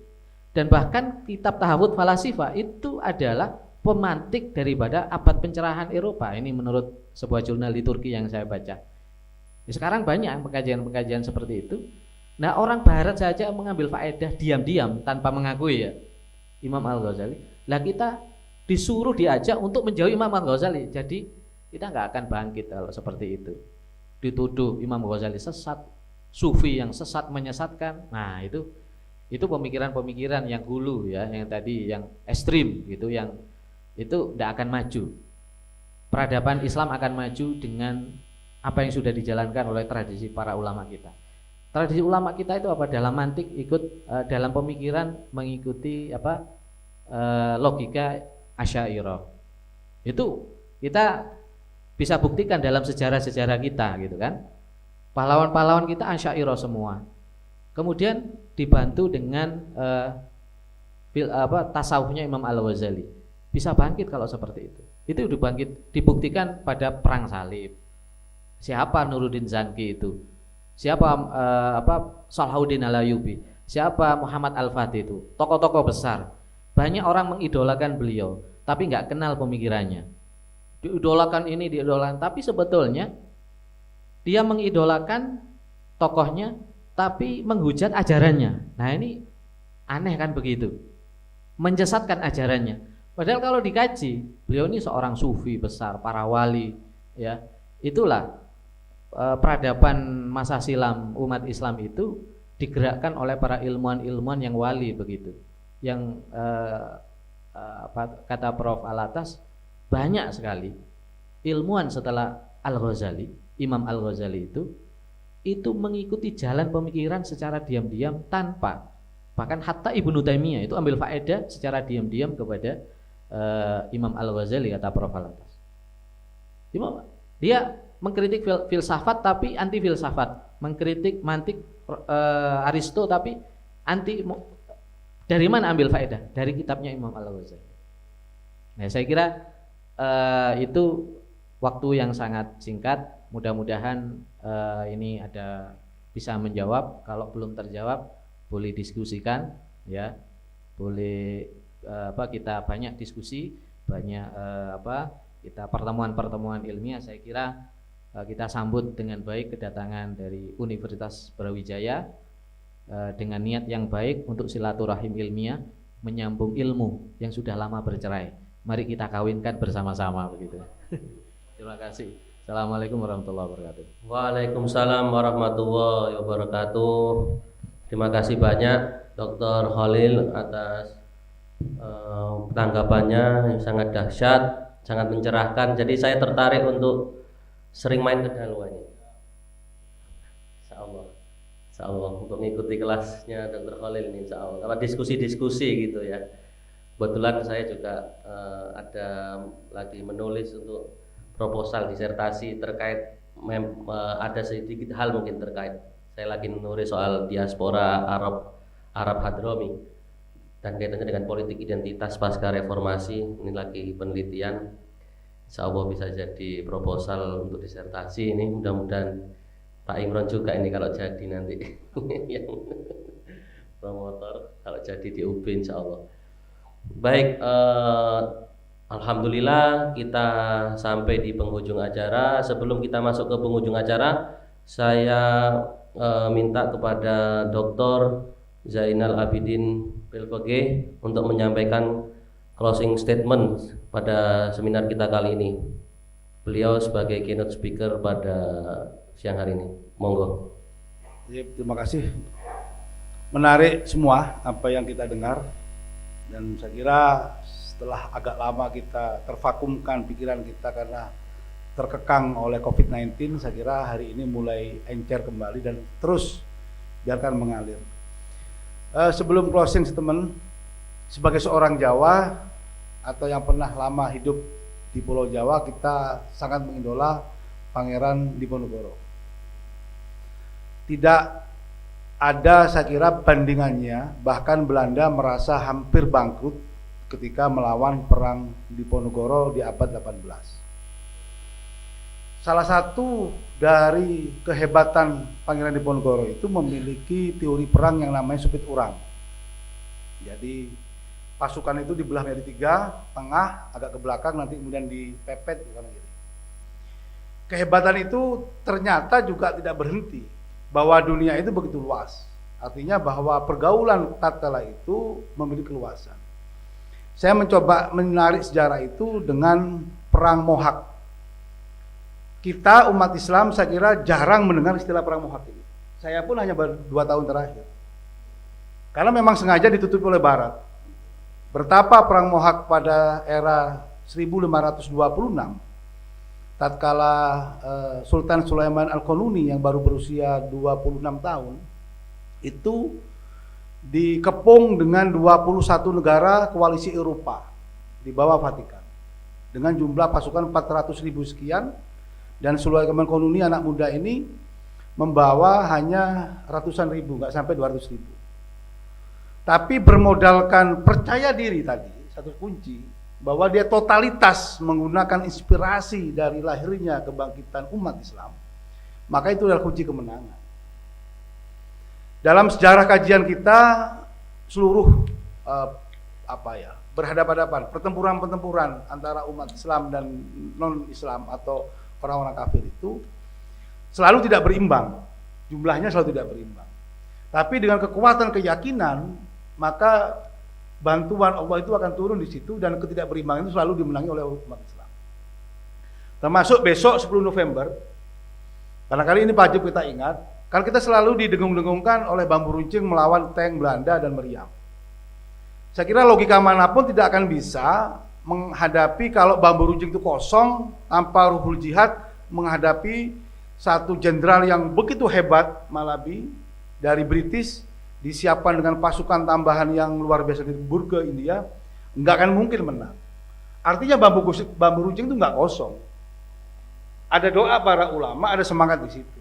Sehingga ini menjadi penting makna kebangkitan Islam. Maka kita menyimpulkan awal bahwa kehadiran Islam di Indonesia ini justru awal kemerdekaan dan bangkitnya bangsa ini dan era itu. Itu menjadi penting. Karena Islam hadir untuk mengenalkan manusia kepada Tuhan. Karena peradaban tanpa Tuhan nggak mungkin bisa terjadi. Saya kira kunci itu, sehingga tidak bisa dipisahkan antara rasionalitas dengan spiritualitas. Rasionalitas akan lumpuh tanpa dia punya ikatan vertikal kepada Allah Subhanahu wa Ta'ala. Ini harga mati bagi kita. Jadi itu termaktub dalam pernyataan The Founding Father kita, bahwa atas berkat rahmat Allah baru dijalankan dengan didorong oleh keinginan luhur, jelas. Itu sampai kapanpun tidak pernah kita hapus. Bahwa kita bisa beradab karena adanya Allah, dan juga ada bagian ikhtiar-ikhtiar dari kaum muslimin khususnya di tanah Nusantara. Saya kira ini mudah-mudahan Baghdad Raya pernah berjaya dengan Abbasiyahnya, kemudian Mesir Raya pernah berjaya dengan Fatimiyahnya, Turki Raya pernah berjaya dengan Utsmaniyahnya yang menguasai 3/4 dunia. Kapan saatnya Nusantara bisa berjaya? Itu. Kan sejarah itu nggak bisa diulang kembali. Ya. Tinggal kita orang Jawa, ulungnya nanti ini jatuh kemana? Nah, saya tidak mengatakan Indonesia ya, tapi Nusantara Raya, karena bangsa ini menjadi besar. Mudah-mudahan Allah Subhanahu Wa Ta'ala memberkahi wilayah ini dan memberkahi seluruhnya.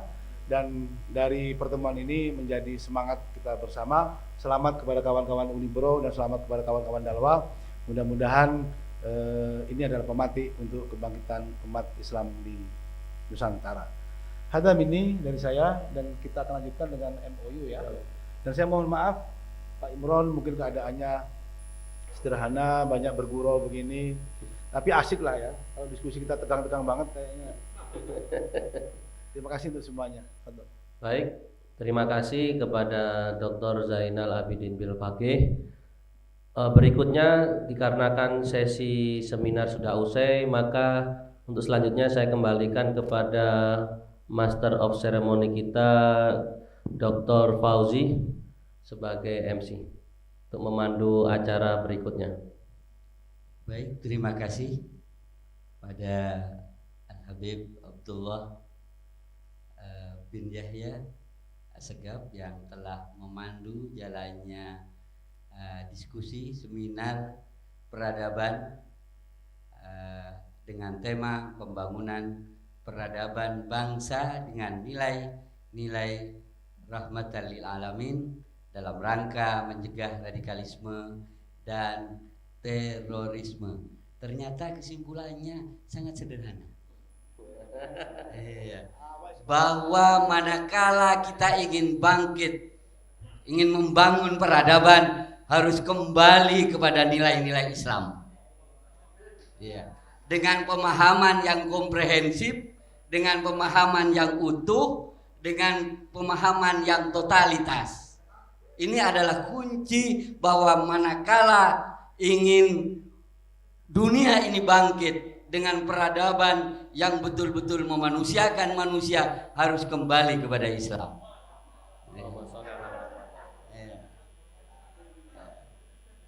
tentu dengan pemahaman Islam yang benar, bukan pemahaman Islam yang parsial. Karena yang parsial akan melahirkan radikalisme dan terorisme. Sejarah membuktikan bahwa gerakan-gerakan kampus karena teman-teman kampus diasuh oleh bapak-bapak yang salah. Kan begitu Ustaz ya? Iya. Jadi bapaknya salah sehingga pemahamannya itu menjadi salah, menjadi manusia yang radikal. Barangkali demikian kesimpulan kali ini, dan alhamdulillah bahwa pada waktu Fathul Mekkah, ketika Rasulullah berhasil membuka Mekkah, pasukannya luar biasa, tak setetes pun darah tumpah. Padahal punya peluang untuk menghabisi. Ternyata Islam itu bukan genosid, kan begitu? Tidak ada, ya istilahnya bangunan-bangunan yang apa namanya Ustaz? Yang gempel istilahnya, yang gopel tidak ada. Iya, jangan sing gopel. Padahal pasukannya luar biasa. Padahal kesempatan untuk menghabisi itu mungkin. Coba seandainya antum bayangkan, andaikan tentara yang lain yang istilahnya yang pada saat itu dalam posisi demikian, mungkin yang lain akan habis. Ini sejarah ya.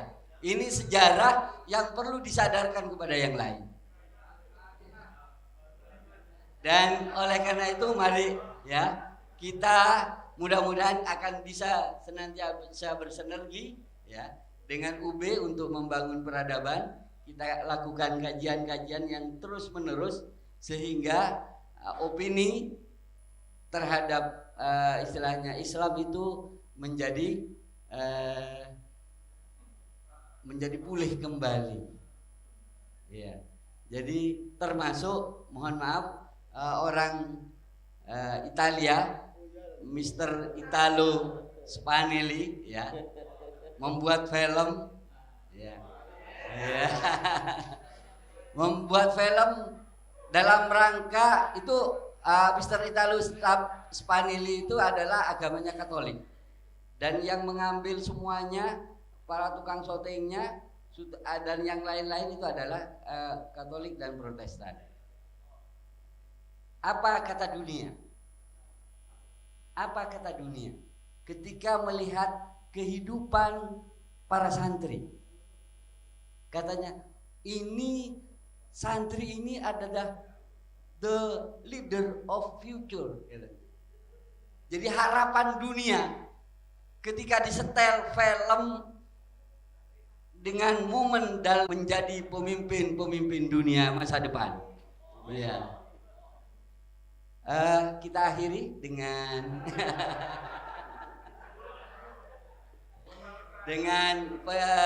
penyerahan dan penandatanganan MOU. Mudah-mudahan akan berlanjut Ustaz. Kita berkomitmen untuk bagaimana membangun peradaban bangsa khususnya di Indonesia. Ya. Kami persilahkan kepada oleh para wakil rektor untuk mudah-mudahan akan berlanjut Ustaz. Kita berkomitmen untuk bagaimana membangun peradaban bangsa khususnya di Indonesia. Ya. Kami persilahkan kepada Pak Dr. Imron serta Al Habib Zainal Abidin beserta didampingi oleh para wakil rektor untuk ke depan dalam penyerahan MOU ya antara UB dan IAI Dalwa. Ustaz Salahuddin, Ustaz Samsul Habib Lutfi, kami mohon untuk berkenan ke depan. Allahumma sholli ala Muhammad.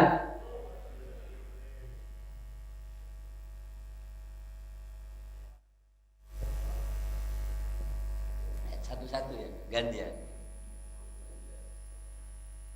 Satu sini satu.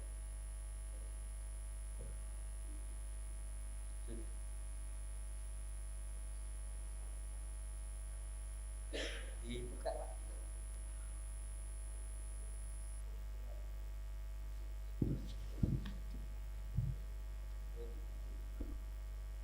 Betul nomor berapa? Serahkan begini dulu. Oke.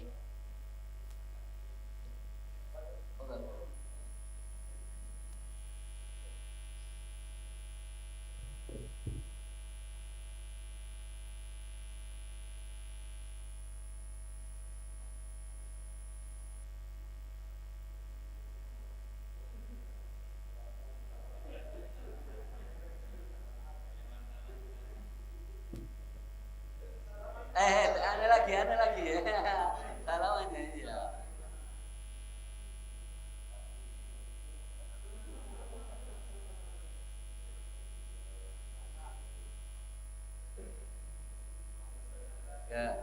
Ya, WR3.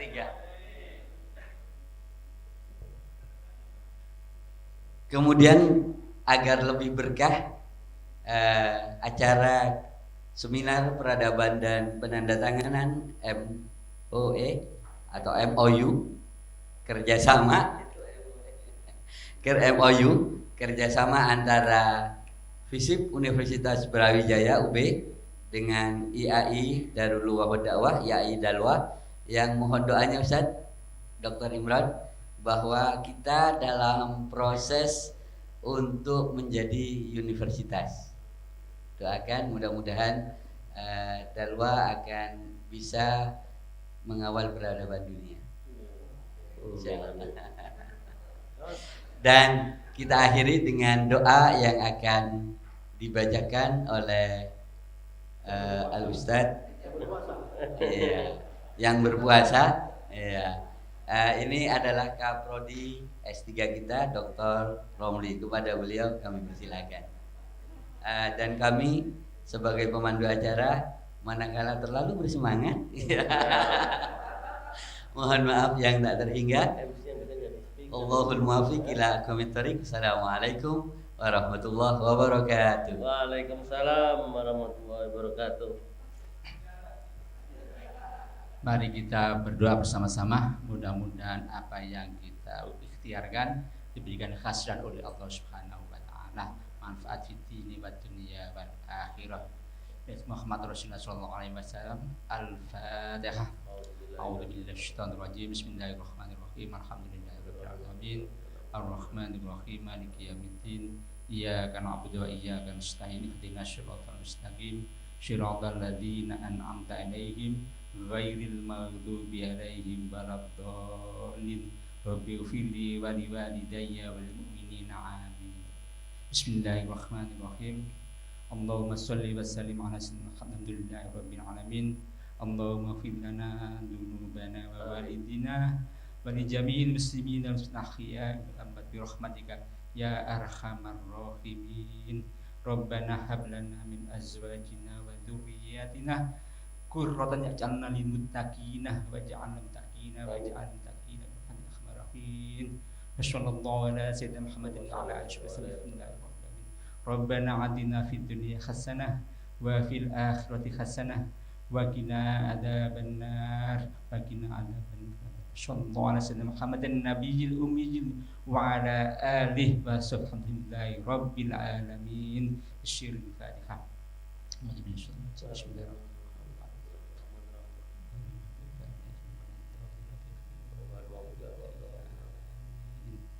Terima kasih.